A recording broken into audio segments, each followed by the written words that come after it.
बिस्मिल्लाहिर्रहमानिर्रहीम। अस्सलामुअलैकुम। तुसी देख रहे हो CID न्यूज़ नैटवर्क इस्लामाबाद। विशाल असलम दे नाल अज दियां ताज़ा तरीन खबरां। सिंध हाई कोर्ट ने नकीबुल्ला कतल केस विच SSP राव अनवार दी हाज़री तू अस्तना दी दरख्वास्त खारिज करदिया होया चीफ जस्टिस ने आख्या है कि थानू हाज़री तू अस्तना देना एक स्पेशल ट्रीटमेंट होवेगी।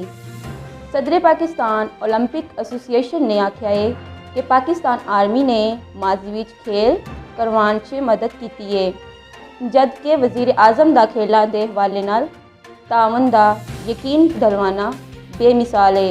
सिंध हुकूमत ने टमाटर की दरामद ते पाबंदी ते प्याज की बरामद के इकदामात लई वफाक नू खत लिख दिता।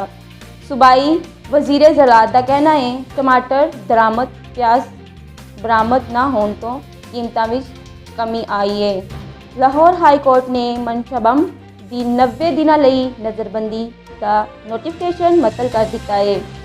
DC लाहौर की जानब तो मनशबम की नज़रबंदी का नोटिफिकेशन जारी किया गया सी। इहदे नाल ही अज दियां खबरां इख्तिताम पजीर होईयां। तुसीं देख रहे हो CID न्यूज़ नैटवर्क इस्लामाबाद विशाल असलम दे नाल।